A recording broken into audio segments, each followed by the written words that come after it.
그레이스케일은 도대체 왜 계속해서 매도만 하고 있는 걸까요? 블랙록의 최대 라이벌 뱅가드는 과연 비트코인 시장에 진짜 참여하지 않을까요? 만약 이렇게 된다면 얘기가 달라지겠죠.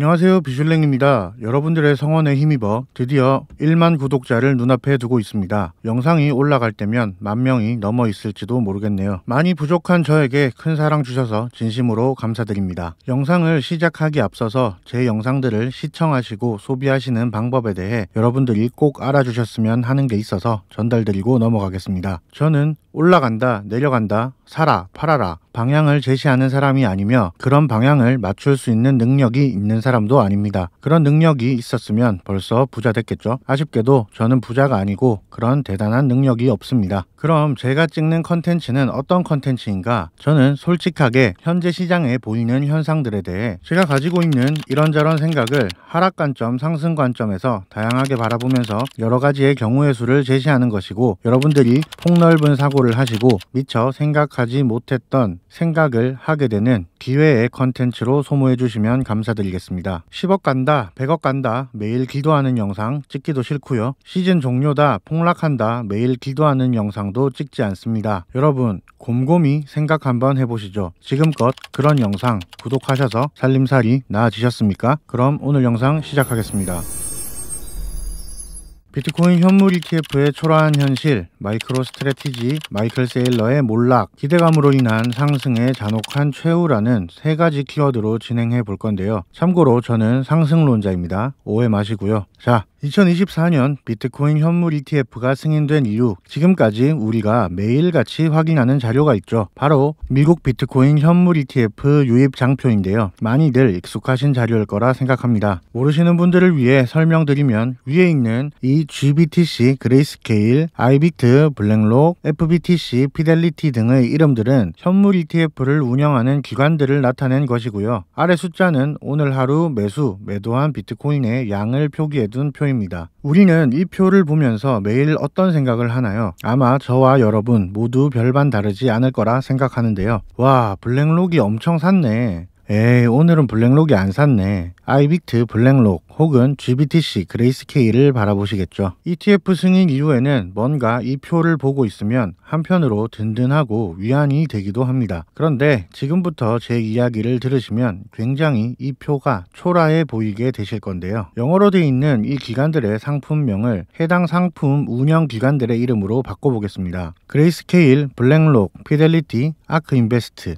비트와이즈, 인베스코, 바네크, 프랭클린 템플턴, 위즈덤트리. 뭔가 이름만 들어서는 그럴싸해 보이는데요. 비트코인은 이런 멋진 이름의 기관들의 든든한 보호를 받으면서 무럭무럭 성장하고 있다는 안도감을 주기도 합니다. 그런데 이 든든한 기관들이 미국 내 자산 운용사들 중 몇 번째로 큰 회사들인지 규모를 한번 살펴보면 조금 실망하게 되는데요. 블랙록과 피델리티를 제외하면 딱히 큰 규모의 기관은 보이지 않는 것 같고, 17위, 35위 이렇게 모아서는 체감이 잘 오지 않죠. 그럼 우리나라 은행 자산운용사들로 치환 한번 해보겠습니다. 1위인 블랙록은 KB금융그룹, 3위인 피델리티는 하나금융그룹. 여기까진 익숙한 대형 금융기관이죠. 프랭클린 템플턴 12위는 광주은행, 13위 전북은행, 그 외 50위권 밖은 사실 찾아봐도 통계가 나오지 않는데요. 땡땡저축은행, 땡땡캐피탈 같은 소규모 은행권들입니다. 심지어 우리에게 친숙한 아크인베스트는 테슬라로 국내의 유명세를 떨치긴 하였지만 실상 미국 내에선 찬밥 신세인 소규모 기관이죠. 자, 이렇게 바꿔보니 어떤가요? 여전히 미국 현물 ETF가 든든해 보이시나요? 물론 과거 2021년 당시 상황과 비교하면 많이 호전이 되었지만 지금 언론에 보도되는 것처럼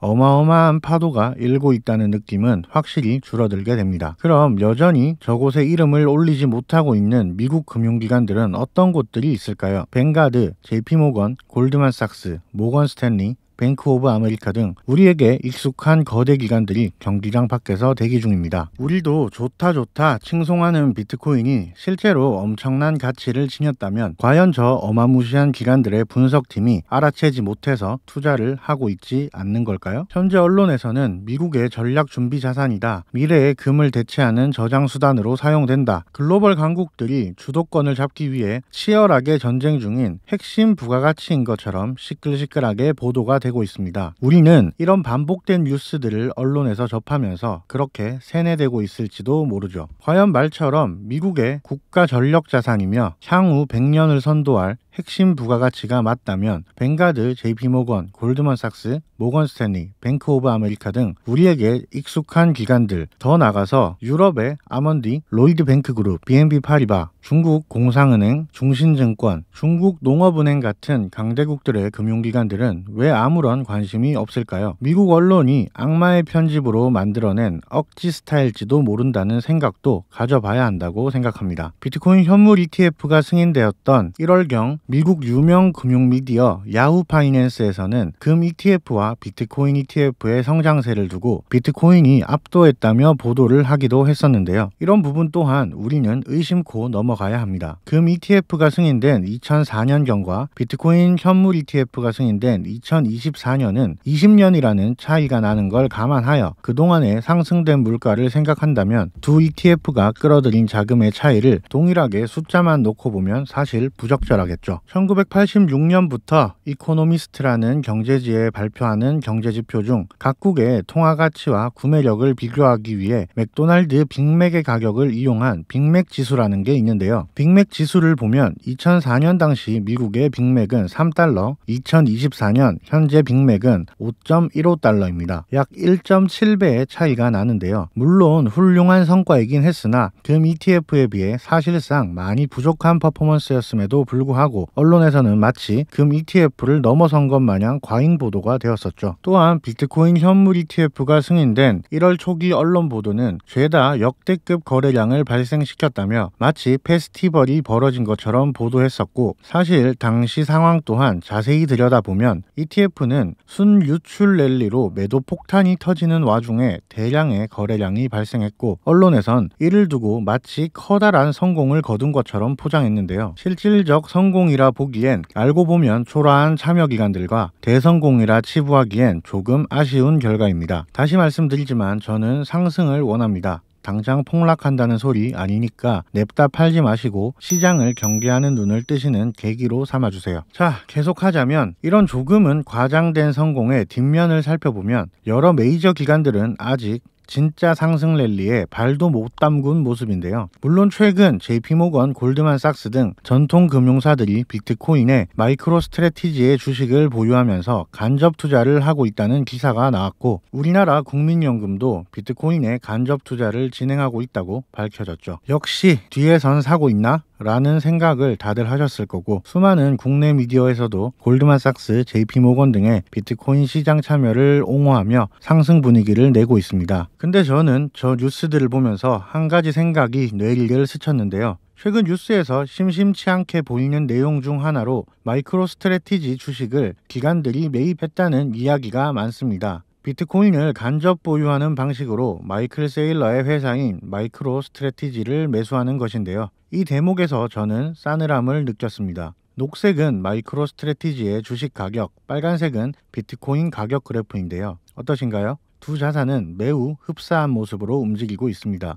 마이크로 스트래티지는 미국 나스닥에 상장된 소프트웨어 개발 회사입니다. 소프트웨어 개발 회사의 주가의 움직임이 비트코인과 흡사한 이유는 바로 CEO 마이클 세일러가 강력한 비트코인 애찬론자이고, 실제로 마이크로 스트래티지는 비트코인을 블랙록 다음으로 많이 보유한 기관이기도 하기 때문이죠. 따라서 기업이 보유한 자산인 비트코인이 상승하게 되면 기업의 실적도 덩달아 상승하는 효과를 누리고 있기에 비트코인의 가격에 따라 좌지우지되는 경향을 보고 있는데요. 이런 마이크로 스트래티지는 과연 본업인 소프트웨어 부분에서는 어떤 성과를 보이고 있을까요? 다음은 미국 나스닥 내 기업들 중 마이크로 스트래티지와 같은 섹터에 같은 사업을 하고 있는 경쟁 업체들과의 소프트웨어 부분 성장률 그래프인데요. 파란색 선인 마이크로스트래티지는 경쟁 업체들에 비해 저조한 성과를 보이고 있습니다. 즉, 본업만 놓고 보았을 때 훌륭한 기업이라 보기는 힘들다는 것인데요. 중요한 건 이렇게 실적이 부진한 마이크로스트래티지의 주가가 소프트웨어 경쟁 업체들 주가에 비해 과대평가를 받고 있다는 점입니다. 가로선은 매출 성장률, 세로선은 주식 가격 성장률인데요. 파란색의 마이크로스트래티지는 가장 낮은 기업 성장률에 비해 가장 높은 주식 가격 성장률을 보여주고 있습니다. 정리하면 마이크로스트래티지의 주식 가격은 소프트웨어 개발 회사의 본연의 역할보다 비트코인 보유로 인한 수익에 좌지우지되는 성향이 더 강하다는 것이죠. 마이크로스트래티지가 본인들의 주업인 소프트웨어 부문에서 약세를 보이고 있는 건 실제로 굉장히 위험한 결과를 초래할 수 있는데요. 그 이유는 바로 마이크로스트래티지의 비트코인 보유 구조에 있습니다. 4월 26일 기준 오피셜하게 발표된 비트코인의 보유량만 놓고 봐도 21만 4,400개의 비트코인을 보유 중입니다. 현재 비트코인이 6만 달러라고 가정했을 때 약 18조 규모의 비트코인을 보유 중인데요. 놀라운 건 18조 규모의 비트코인 중 마이크로스트래티지가 현금으로 매입에 나선 금액은 3천억 정도밖에 되지 않는다는 점입니다. 17조가 넘는 금액은 그럼 다 어디서 난 걸까요?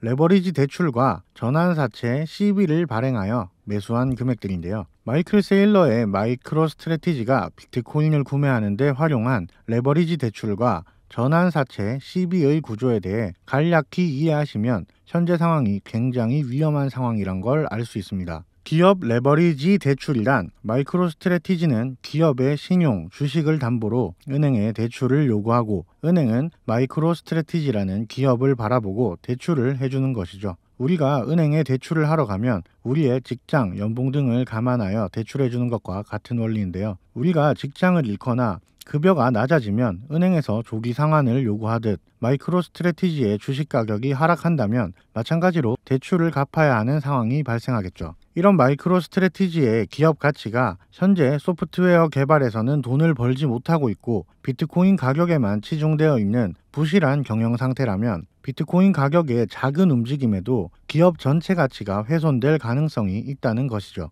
그럼 전환사채는 어떨까요? 전환사채 역시 대출과 비슷한 원리입니다. 마이크로스트래티지가 A라는 기관에게 100만 원을 빌립니다. 돈을 빌려오는 과정에서 약속하죠. 우리 현재 기업의 주가가 10,000원이니까 내가 돈을 못 갚거든 우리 주식 100개를 줄게. 이렇게 계약서를 쓰고 빌려오게 되는데요. 이 경우도 마찬가지 비트코인의 가격이 하락하게 된다면 비트코인 가격에 의존하는 마이크로스트래티지의 주식 가격도 따라 하락하게 될 것이고 마이크로스트래티지의 전환사채로 돈을 빌려준 기관들이 상환을 요청할 가능성이 높아지게 됩니다. 더구나 마이크로스트래티지는 최초 대출을 일으켜 비트코인을 매수하고 비트코인이 상승함으로 올라간 기업 가치를 담보로 또 대출, 이 과정을 반복하였기에 조금의 변동에도 큰 손실을 입을 가능성이 높아진 것이죠. 이게 큰 문제인 것이 마이크로스트래티지가 비트코인 외에 별다른 수익을 못 내고 있어 비트코인 가격은 주식 가격 하락이라는 메커니즘이 걸려버렸기에 비트코인이 하락하면 담보로 맡긴 주식까지 함께 하락하는 상황이 오는 것이고 대출로 비트코인을 매수한 마이크로스트래티지의 유일한 영업이익 감소, 대출 담보물의 가치 하락이 동시에 이루어진다는 것입니다. 과거 부처님 오신 날 하락, 루나 사태의 급락, FTX 파산 사태, 급락 등 위기를 몇 번 겪었지만 이때는 비트코인 시장 단일의 악재였기에 담보가 되는 마이크로스트래티지 주식의 피해는 비교적 적었고 구사일생에 성공했지만 현재 시장 분위기는 어떻죠? 경기 침체, 경제 대공황의 우려가 있는 현 시점에서 만약 하락이 나온다면 이건 비트코인만의 악재가 아니라 주식시장도 하락의 피해를 함께 입게 되는 것이죠. 이 경우에는 담보인 마이크로스트래티지의 주식과 비트코인이 이중으로 하락을 겪게 되고 18조 보유량 중 3천억만이 현금인 이런 마이크로스트래티지는 담보 상환을 요구하는 대출기관의 요청과 비트코인 자산가치 하락이라는 이중 악재로 인해 최악의 상황에는 파산에 이르는 결과를 초래할지도 모르는 것이죠. 현재 우리나라 국민연금, 미국의 골드만삭스, JP모건 등의 기관들이 마이크로스트래티지의 주식을 마치 비트코인 현물 ETF 보유하는 듯한 느낌으로 매수했다는 건 마냥 호재라고 보기 힘들다는 이야기입니다.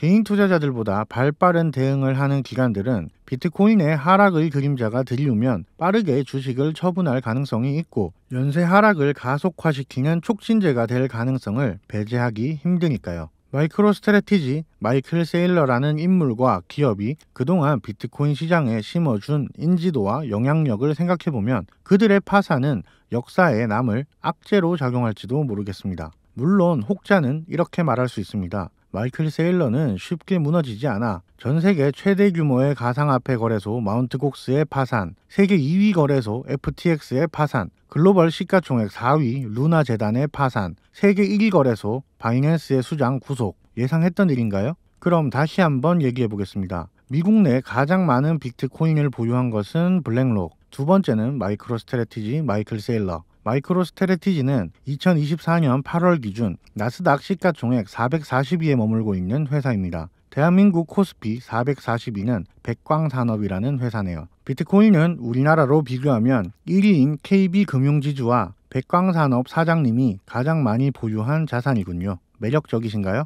이제 비트코인 현물 ETF표를 다시 보시죠. 1위, 3위 기관이 참여했지만 나머지 이름도 모를 소형 금융회사들의 오합지졸 모임. 이런 금융사들보다 더 많은 수량을 보유한 중소기업 사장님. 멋진가요? 24년 8월 오늘 서울에서 맛있는 고깃집에 방문하여 4인 가족이 맛있게 한 끼 식사를 하고 나오면 넉넉 잡아 40만원 정도 나오지 않을까 싶습니다. 여러분이 투자를 결정하시는 40만원은 어쩌면 내 가족, 내 연인과 행복한 시간을 뒤로 한 채 던지는 베팅이라는 뜻이기도 해요. 단순 돈으로서 가치를 넘어 사랑하는 이들의 소중한 시간으로 하시는 투자. 그저 예쁘고 따뜻한 이야기만 바라보기보다는 때로는 조금 새로운 시선으로 차갑게 시장을 분석할 필요가 있다고 생각합니다. 저는 상승을 바랍니다. 누구도 대폭락을 원하는 이는 없을 테죠. investing.com이라는 사이트에서는 때마다 미국 주요 경제지표들을 발표해 주는데요. 발표되는 경제지표에는 1개에서 3개의 별이 표시되어 있습니다. 시장에 얼마나 중요한 영향을 미치는지를 나타내는 것인데요. 시장에 떠도는 비트코인 경제 뉴스는 너무 많습니다. 어떤 정보를 취하고 어떤 정보를 버려야 하는가 구분하기 힘든 현실입니다. 여러분의 investing.com이 되어